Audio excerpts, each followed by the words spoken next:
Hello friends, I am Michael Kingswood. I write fiction for fun and profit, and this is story time. Since it's Saturday, we are doing Story Saturday, where I do short fiction of mine that I write and I present to you so you will enjoy it and have fun with it, and maybe go on to buy some books, or just come back for more stories. Either way, if you do like what you're doing, make sure you've liked this and subscribe to it and share it with all your buddies.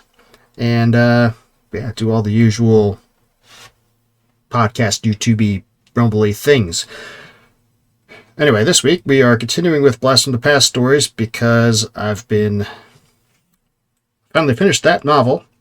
This month I have been working on getting it out for the Kickstarter backers and preparing for the launch at the end of next month and the pre-launch Indiegogo campaign. And we are pretty much done with that, but I haven't been writing a whole lot this month, so nothing really new to present. So we're going back in time a few years to a very cool story that I wrote called A Man of Faith. This is a supernatural thriller kind of thing about a guy who's not a priest, but he kind of is. And he's not an exorcist, but he kind of is. And he's doing cool supernatural thriller stuff. And it's a little longer than your average short story. It falls into the novelette length, so it'll be a little bit longer reading for you. Hope you don't mind. And we'll just get right into it. Sit back and enjoy.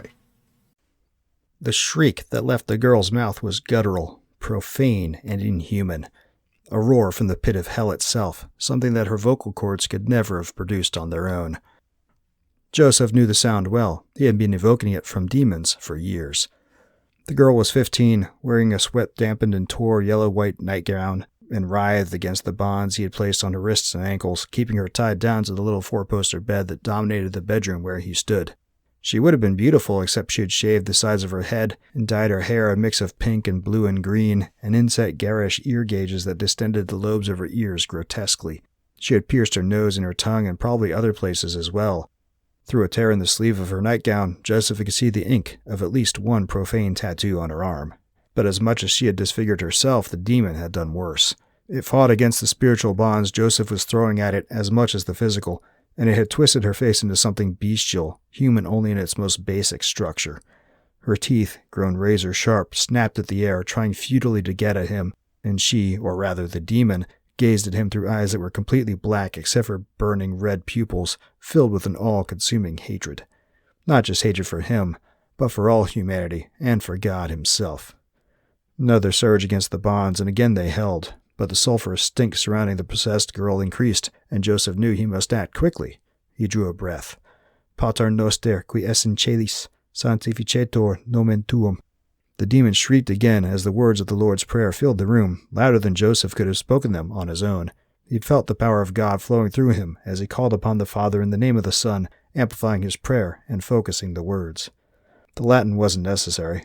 Papal writ had changed that decades ago, but even if it hadn't, it was the meaning of the words and the faith behind them that were the weapons Joseph wielded. But Joseph liked the Latin. It brought him closer to the power of the Logos, the living word. And the demons always seemed to feel its punch stronger than with the vernacular. So he used it. He finished the prayer and pulled out a vial from the pocket of the black robes he wore. In the name of God, and by the power of Jesus Christ, he said, unstoppering the vial, I command you to be gone. He shook the vial, letting holy water splash onto the girl's face. The water hissed to steam as soon as it struck, and the demon's shriek amplified again. It arced upward, flailing wildly until only the back of the girl's head and the heels of her feet were touching the mattress. Be gone!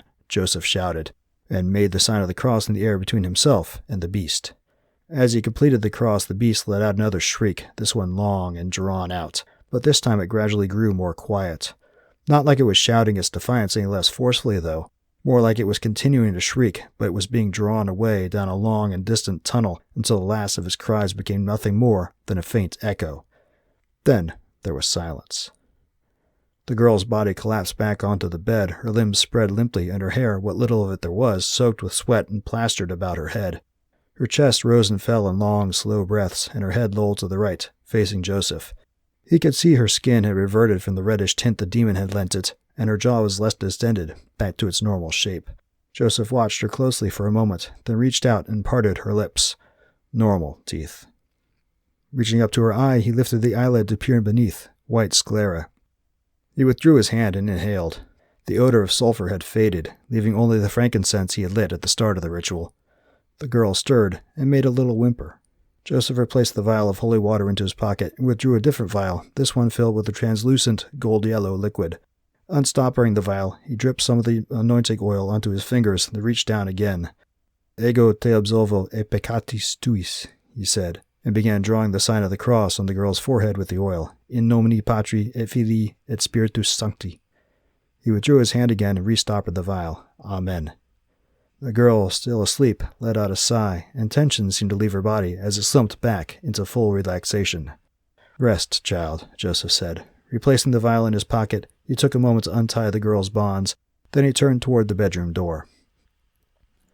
The living room outside was cramped, but then so was the family's entire apartment. A threadbare couch, faded to gray from years of use, rested against the wall to Joseph's right, a darkly stained wooden coffee table in front of it. The girl's mother, late 30s and full-figured, was kneeling between the two, her elbows resting on the coffee table and her hands clutching at a rosary. Her head was lowered over the beads, her long black hair obscuring her face as she bobbed her head occasionally. She was praying frantically in Spanish. The girl's two brothers, one older and one younger, knelt with their mother, praying over their own rosaries, though less frantically and perhaps less zealously than their mother. Her father stood apart from them. He had clearly been pacing back and forth across the worn brown carpet while his family had been praying. When Joseph entered the living room, his was the first head to turn. His round, tanned, mestizo face was lined with worry, his brown eyes red as though he had been crying, but trying to conceal the fact.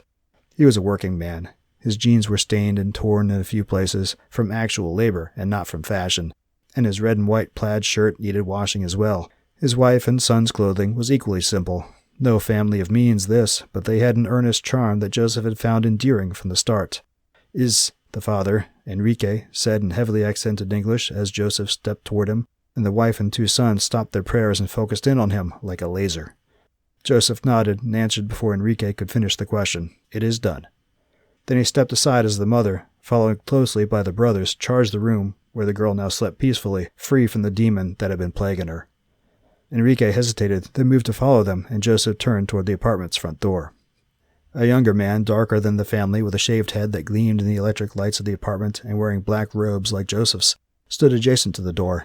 He held Joseph's silver crucifix-headed cane in his left hand and his broad-brimmed black hat in his right, and a black canvas duffel bag sat on the floor at his feet. As Joseph's eyes met his, Thomas raised a questioning eyebrow. "Let's go," Joseph said, and Thomas stepped forward, holding out the cane and the hat. Joseph was just reaching out to take them when Enrique spoke from behind, bringing him up short. "Padre," Enrique said. "Gracias, Padre." Joseph turned and saw the father, open tears now streaming unashamedly down his cheeks. Through the doorway to the bedroom, he could see that the girl had awakened. Enrique held out a hand that clutched a rolled-up collection of bills. Joseph couldn't tell all their denominations, but the outermost one was a 50. It was a thick roll, probably several $100s in total.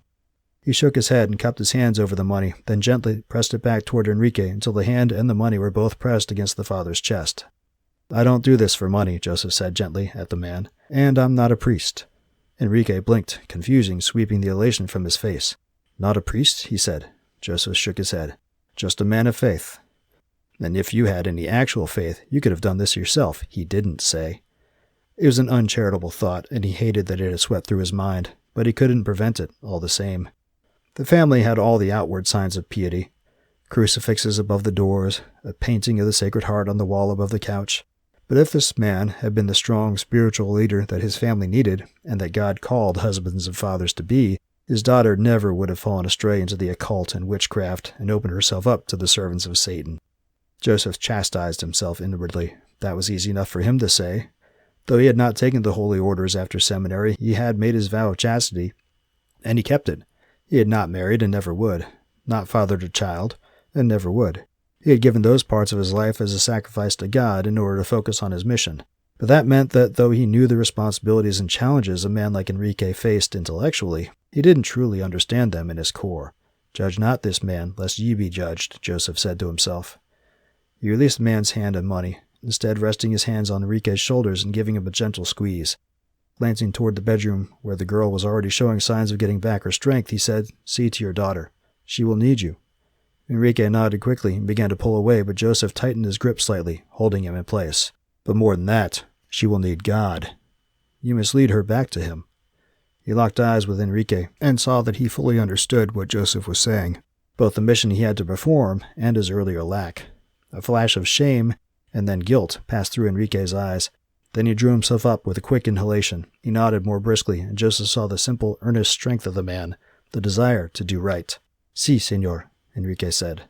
Joseph nodded approval and released him. Enrique turned away and hurried back to his family. Joseph watched them for a moment and felt reassured that Enrique would work to set things right. Then he turned back toward Thomas and the front door. He met his assistant's eye and saw the silent question there. Joseph nodded to him, and they walked out.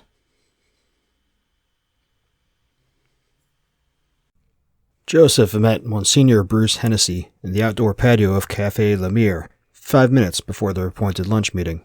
The cafe was on the 10th floor of the Peninsula Hotel downtown, its patio outside with a sweeping view of the surrounding cityscape and the hustle and bustle in the streets below. Though Joseph was early, Bruce had already procured a table, a glass-top setting for two in the left rear corner of the patio. As he approached, Joseph noticed that the table was just separated enough from his neighbors as to give them a bit of privacy. So this wasn't just a social call between friends. Bruce stood as Joseph approached the table.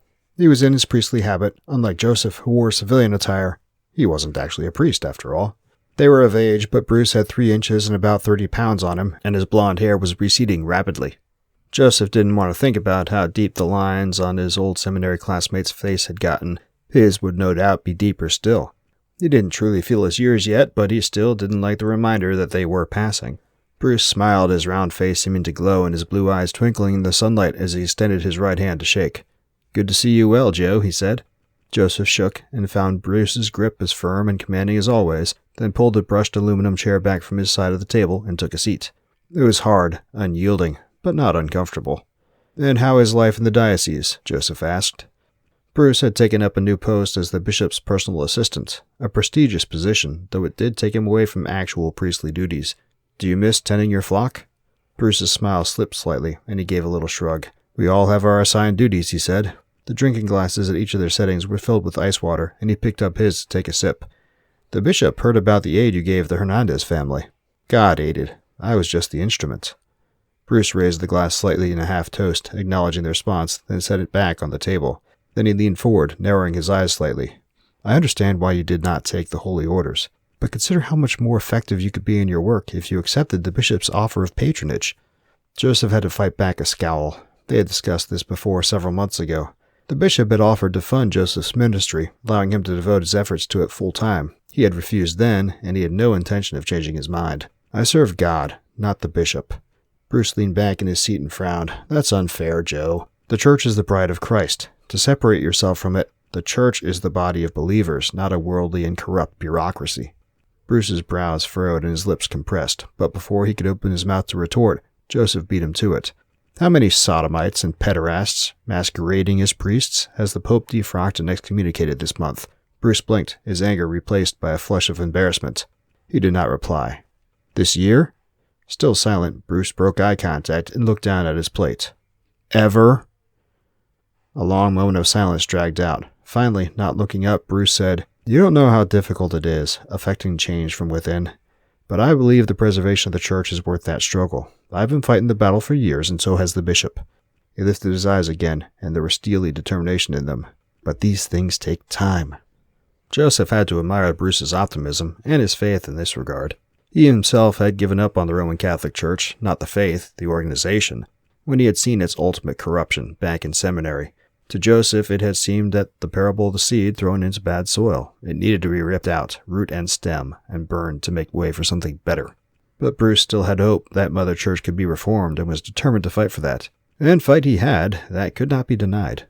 Joseph sighed and lifted his own glass. "Until that change comes, my answer remains the same," he said, and took a drink. "But you didn't ask to meet me just to rehash old arguments." Bruce spread his hands in a "hey, what are you going to do" gesture. Then he leaned forward again, his gaze direct and businesslike. "The bishop requests a favor from you." Joseph raised his left eyebrow. "Not for himself," Bruce added quickly. "For whom, then?" Governor Willoughby, Joseph interrupted him with a derisive snort, and Bruce scowled at him in return. "Will you let me finish?" Joseph considered. He supposed it couldn't hurt to hear the proposal at least. Shrugging, he made a get-on-with-it gesture with his right hand. Bruce cleared his throat. "The governor's nephew has been having fits, seizures. At first they thought it was epilepsy, but the doctors haven't been able to find a cause. As you know, the governor is a Catholic, and he encourages young women to sacrifice their babies to Moloch, Joseph growled, and has endorsed legislation to make those sacrifices even easier than they already are. No man who does that can name himself Christian, of any variety. Bruce gave him a level, long-suffering look. Consternation was written all over his face. In truth, Joseph understood his old friend's point of view. He was part of the system, and Willoughby at least gave lip service to being of the faith. It would not do for the bishop's assistant or the bishop himself to publicly call the man out on his sin. That might rock the boat. Joseph knew Bruce hated that aspect of the way things were, and he could respect that. Christ would have hated it too, but he wouldn't have gone along with it. Judge not, lest ye be judged, Joseph reminded himself again. Seemed he had to remind himself of that often. Several times a day at least. With a sigh, he gestured again for Bruce to continue. Bruce obviously ground his teeth for a second before continuing. He often comes to the bishop for counsel. After hearing the details, the bishop thinks the boy's malady may diverge into your area of expertise.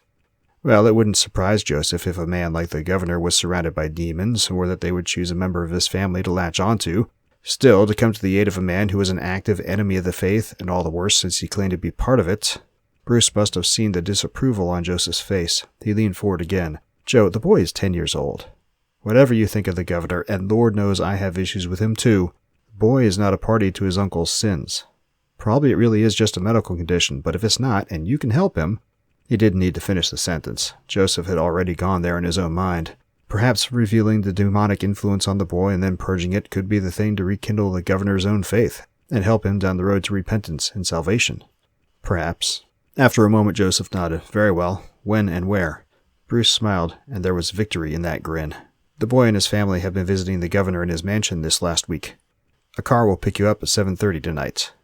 Thomas will come with me. Of course, Bruce said, sounding magnanimous now that they had agreed in principle. Then he smiled more broadly once again, and the twinkle returned to his eye. Well, he said, and slapped the table lightly. Now that business is done with, you will absolutely love this place's grilled sea bass.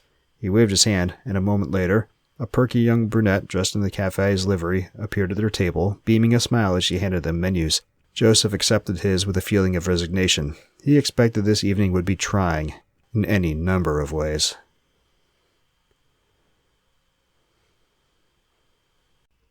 The car arrived promptly, pulling up front of Joseph's apartment building at precisely 7:30. Joseph looked out of his front window and down 2 stories to where the sedan sat running, while a man in a charcoal gray suit got out of the front passenger seat and walked toward the building's entrance, and frowned. He had on his robes and hat, and bore his cane in his left hand. It was wooden, painted black, and was capped by its silver crucifix. But there was more to it than met the eye.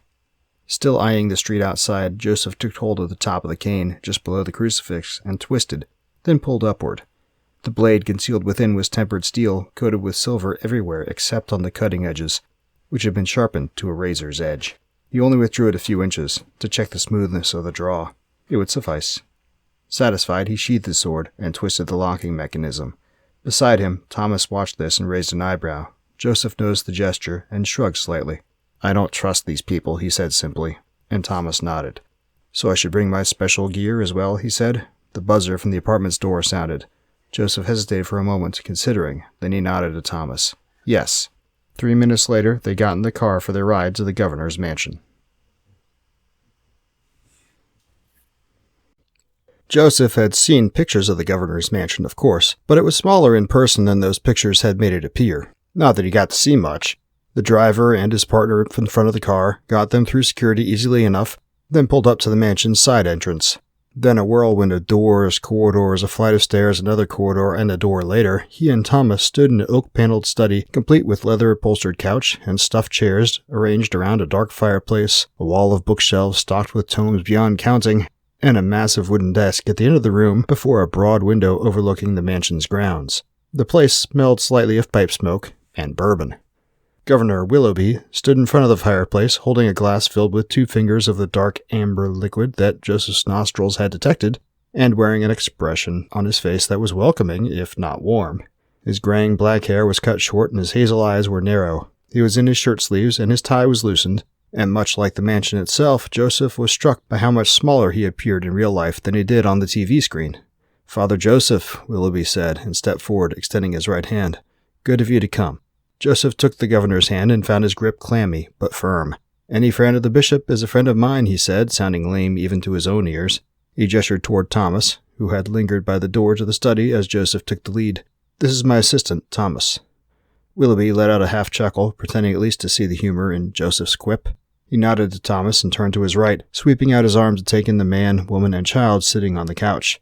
Joseph immediately picked out the family resemblance between Willoughby and the woman. Her features were more feminine than his, of course, and she was a good 10 years his junior, but their common parentage was obvious from the shape of her nose, the line of her chin, and by those same sharp hazel eyes that examined Thomas and Joseph closely.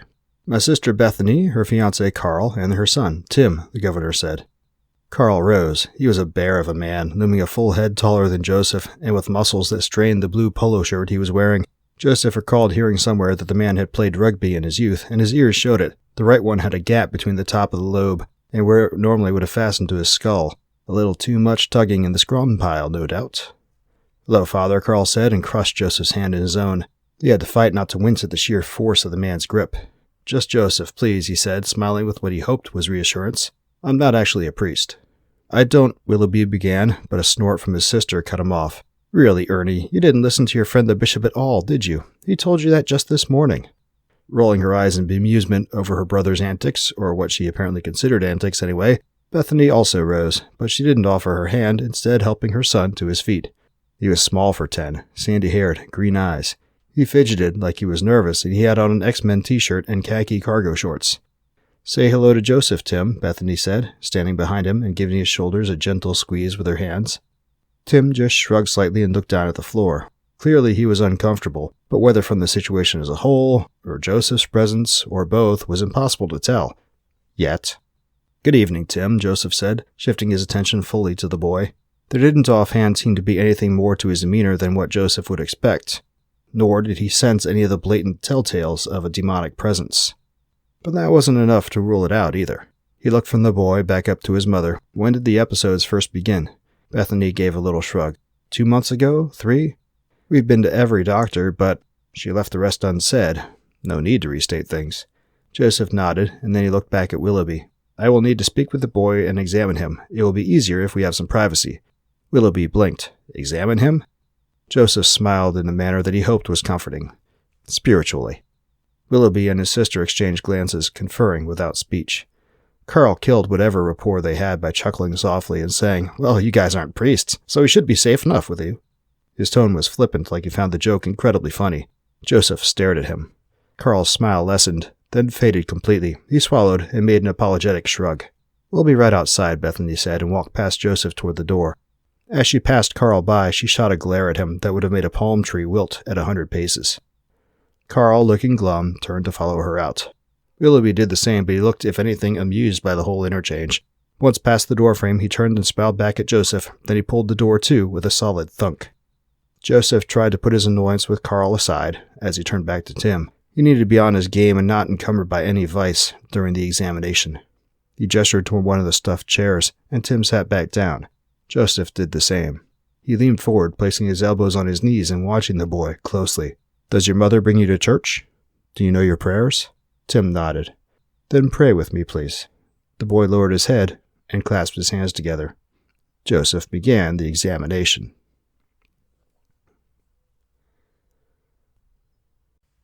Joseph waited until Carl had led Tim out of the study and sufficiently down the hall so there was no chance the boy could hear what he had to say.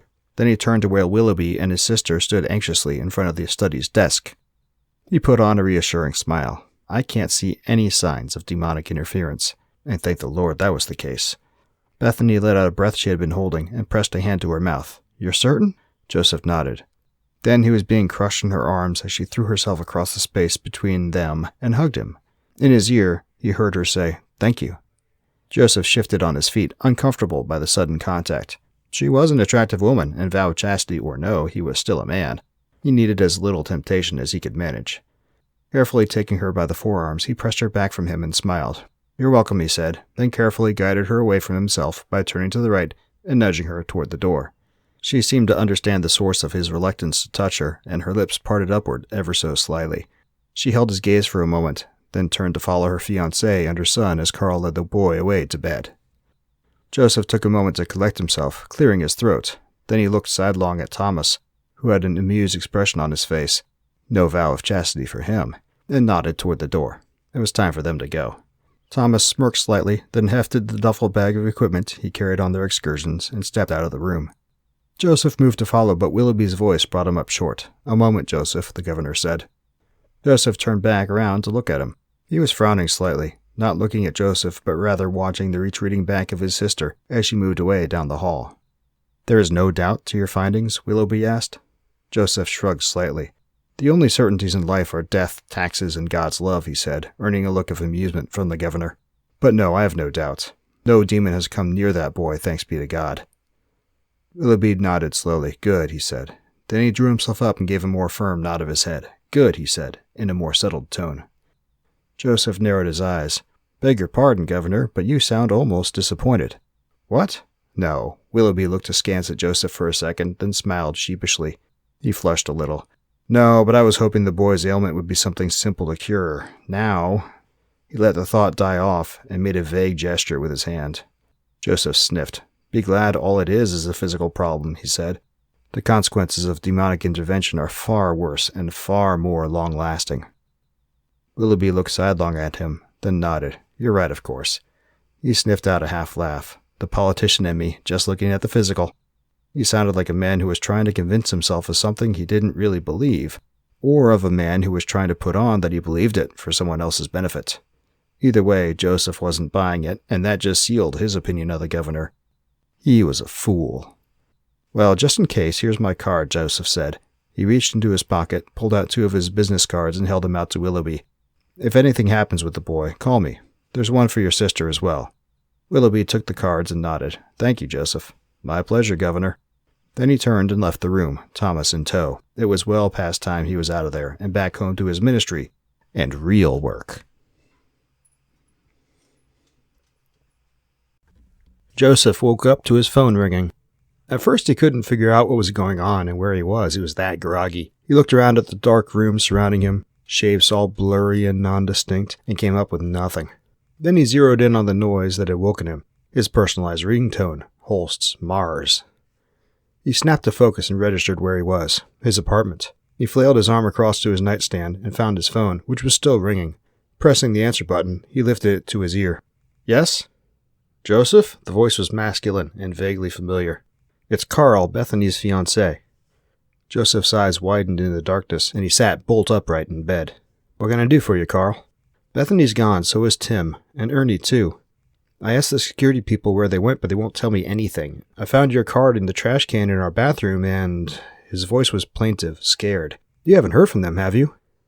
Joseph pulled the phone away from his ear and looked at the time display, 2:45 a.m. He sighed and rolled his eyes, then put the phone back to his ear. "No, Carl, I haven't. I'm not in their social circuit, you know?" He was fighting to suppress annoyance, anger almost, at the interruption of his sleep cycle, and failing. "Well, it's just that I overheard them saying something before we all went to bed, something about a ritual. I thought maybe it was something to do with you, and—" An icy shard of dread skewered Joseph's belly. "Bethany has a cell phone, yes?" "Yeah." "Is it there, or does she have it with her?" A pause, then he replied, "It's not here." "Why? What's going on?" "Give me her cell phone number and yours. I'll call you back in 10 minutes. "I don't Give me the numbers."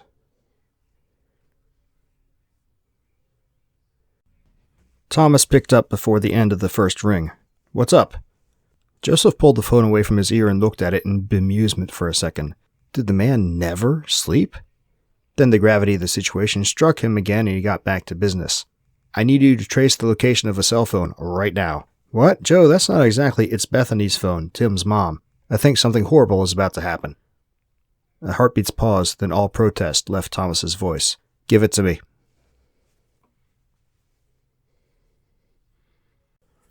St. Paul's Cathedral was 10 blocks east of the governor's mansion. At that time of night it was dark and shut up tight as a drum. Or at least it was supposed to be. As Joseph and Thomas pulled to a stop in front of the cathedral, though, they saw a dim light shining through some of the stained glass windows on the building's side. From the passenger seat, Joseph looked sidelong at Thomas. "You've got your special gear, yes?" Thomas nodded, his lips compressing into a look of grim competence, and he patted Joseph on the left shoulder. He felt some of that special gear stick into place. Then let's go. Joseph opened his door and stepped out into the night. He was just turning toward the cathedral's front door when he spied a set of headlights counting down the street ahead. They were approaching, and approaching fast. They resolved into a sedan, a Cadillac, that was far exceeding the speed limit as it careened down the street toward the cathedral, toward them.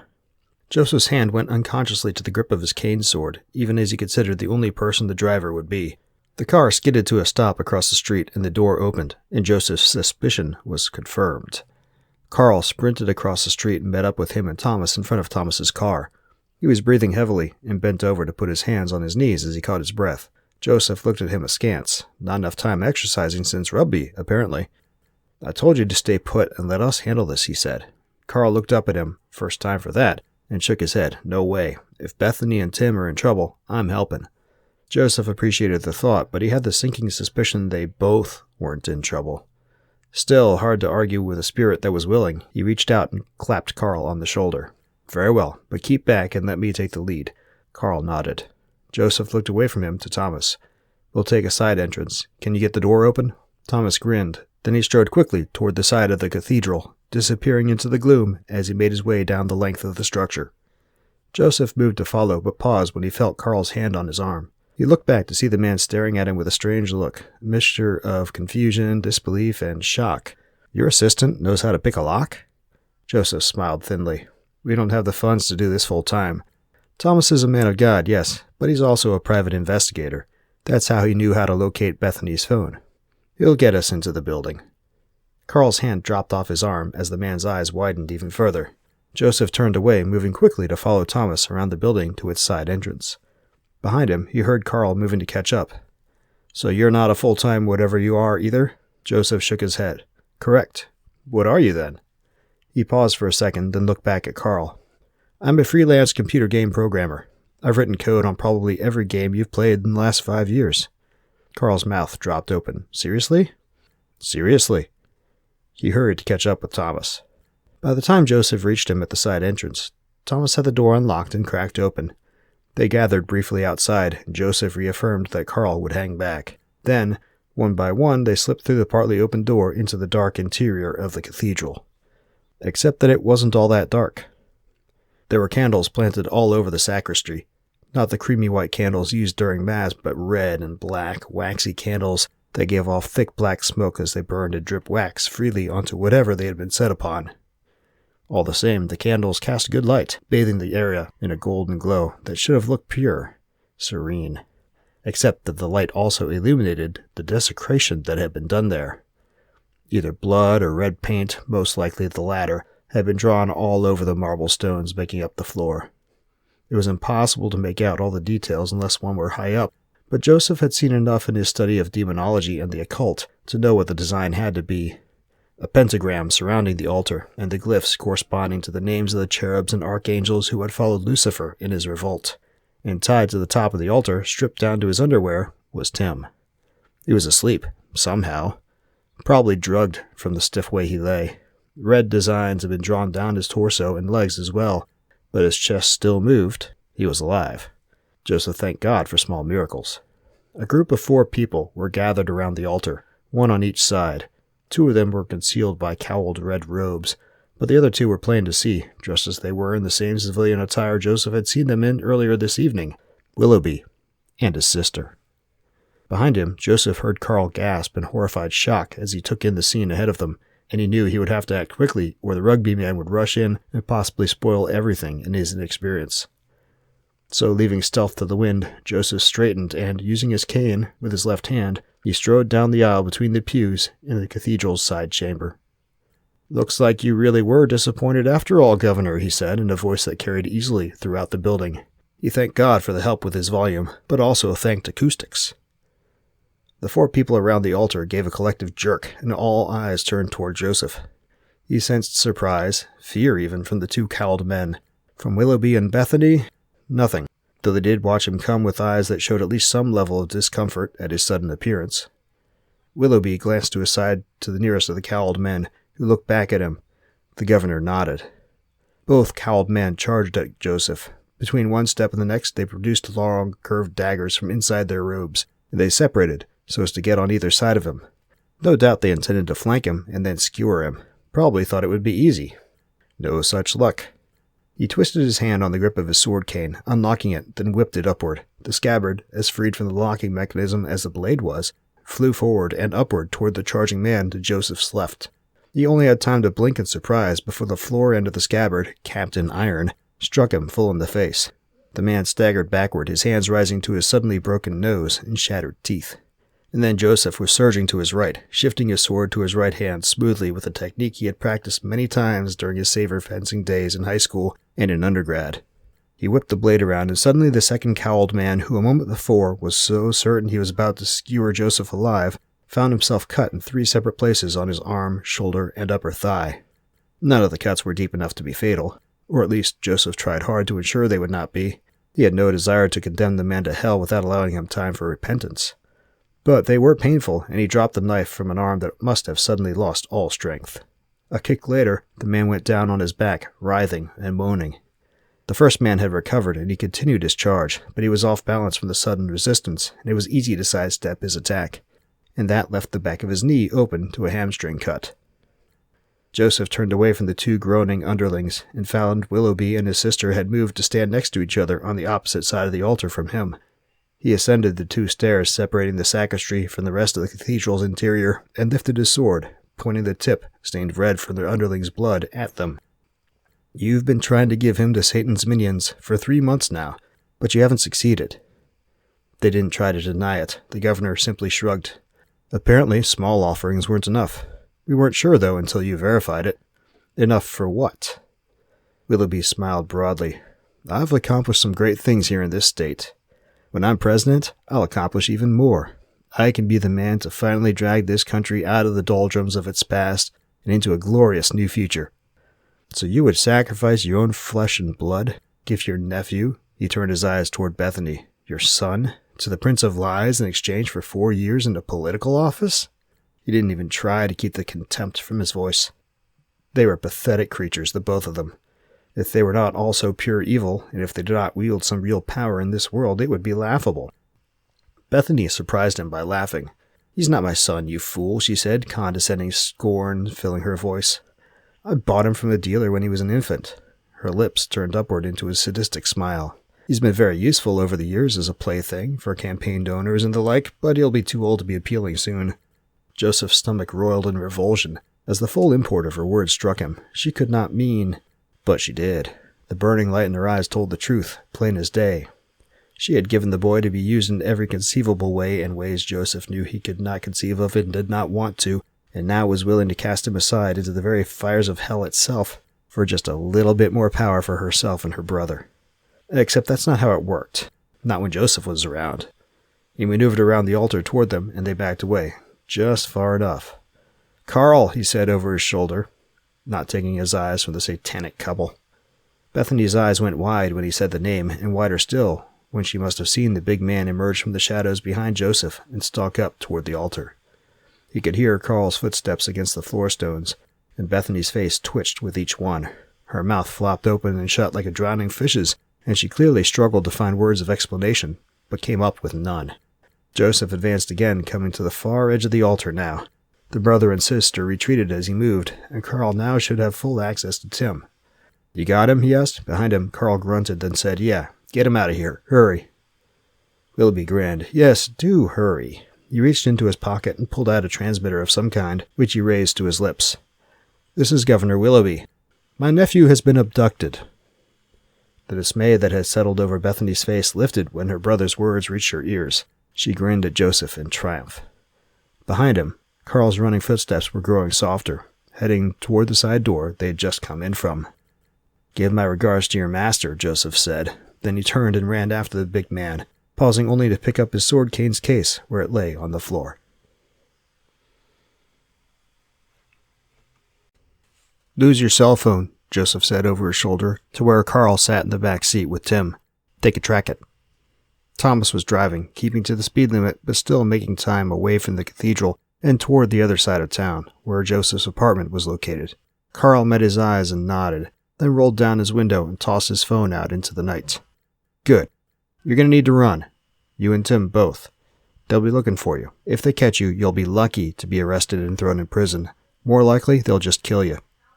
Carl looked like he wanted to argue against that assertion, but then he couldn't. He nodded, his eyes haunted, as he began to fully comprehend the situation he was in. And Tim as well.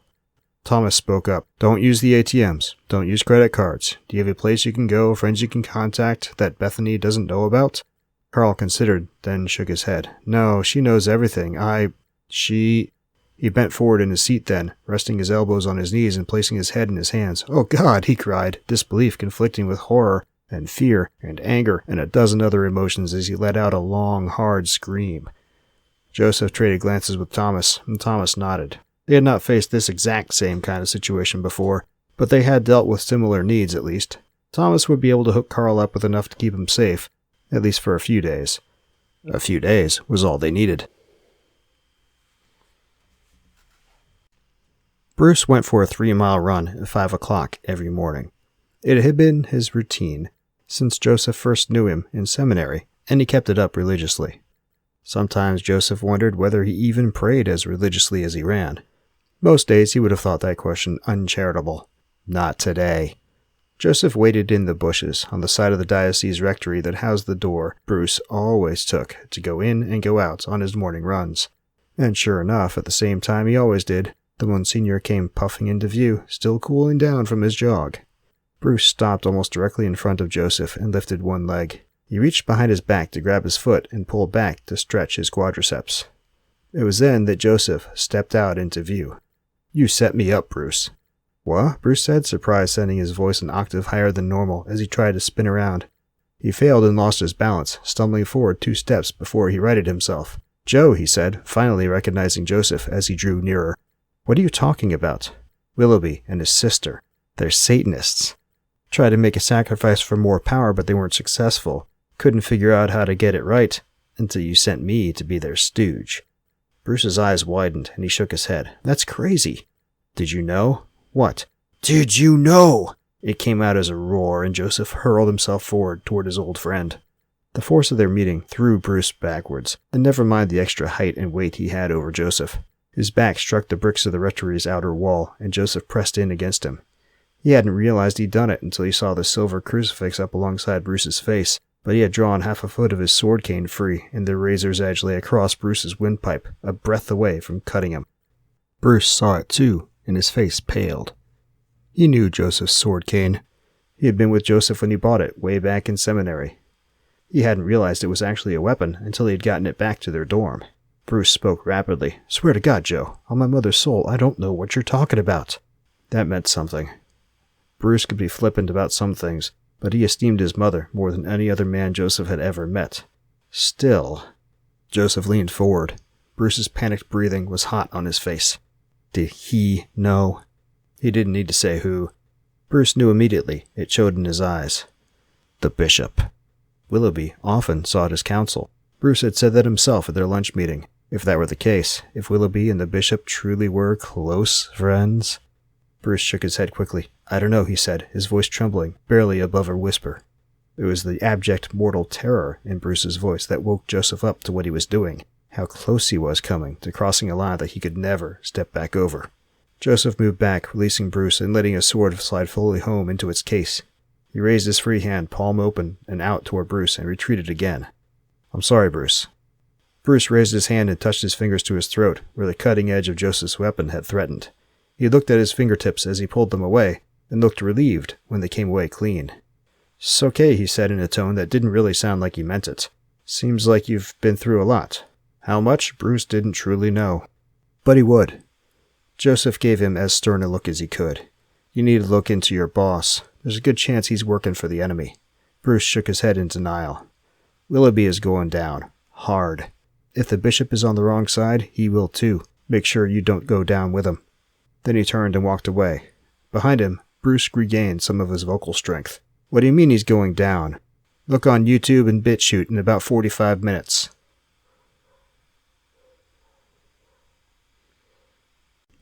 Thomas is a private investigator, not a soldier. His special gear is high-resolution audio and video recording equipment and remotely piloted drones. When he slapped the body cam onto Joseph's shoulder, it began recording immediately. Then he sent a drone into the cathedral after Joseph and Carl entered and got a bird's-eye view recording of everything that went down as well. Couple days of editing, and it was ready to go. Joseph had just given him the thumbs up to release it right before he'd gone to meet up with Bruce. When Joseph said Willoughby was going down, he meant it. There was no way he could recover politically from that scene. Desecration of the cathedral was bad enough, but the things he and his sister had admitted to? He might not go to jail. Well, scratch that. No way would he ever go to jail. But he was done politically. And once the video was released, there was no way Carl could get in trouble for kidnapping, or that Bethany could try to argue for continued custody of Tim. So all's well that ends well. Joseph tried to tell himself that was enough, that he should take the win and be happy about it. Then he looked over his shoulder at the diocese building, and the righteous fury filled his chest. If the bishop truly had been involved, he would have to answer as well. And he would. Someday. Someday soon. Okay, I really like Joseph and his trusty assistant.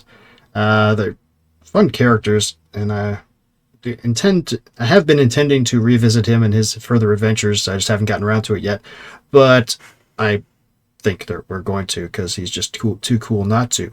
But hopefully you liked that. Hopefully you liked him, and if you did, like I said, like, subscribe, share with all your buddies, and go check out my my books on my site, michaelkingswood.com/store, or with all various retailers, michaelkingswood.com/books to read. The number 2 will get you to a link page where you can get all the various Amazons and Barnes & Nobles and Kobo sites, so you can see all my various books, including that one, which is now out for pre-order. And you can pick out one you like and go with that. But like I mentioned at the beginning, we are actually getting ready to run a pre-launch Indiegogo. In fact, we pretty much are starting a pre-launch Indiegogo for that, to introduce it to the world with a bit of a bang, so that people who want to get in on it en masse will get a little bit of a discount off the launch price.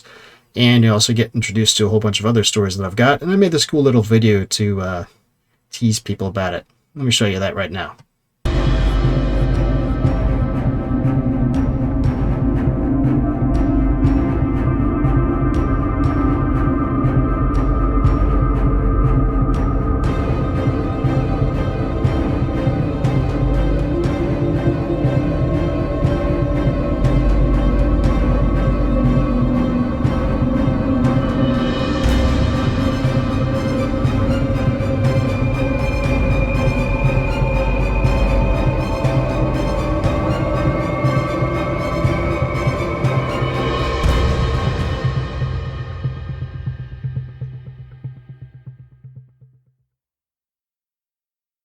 Looks good, huh? Why don't you go over there, check out the campaign, see if you like it. You can always just go and pre-order the book, but you're going to be missing out on some deals on other books and stretch goals and what have you as well. Up to you. Or just stick around here on the channel. More stories next Saturday, more short fiction, and on Tuesday we are continuing with my Glimmervale, first book of my Glimmervale Chronicles Heroic Fantasy series. That series currently has 7 books and a number of short stories. Book 8 we'll be doing later on this year, I think. And we've got a few more chapters left on that one. Getting down towards the end of it. After that, I'm not sure what we'll do on Tuesday. We'll figure it out. And also, I do some gaming around here. I talk about writing things and other things that catch my fancy. If you dig me, dig that sort of stuff, stick around, subscribe, and come join me next time. Either way, it's good to see you here. Glad you enjoyed the story, because I'm sure you did. And I'll talk to you next time. Until then, don't do anything I wouldn't do.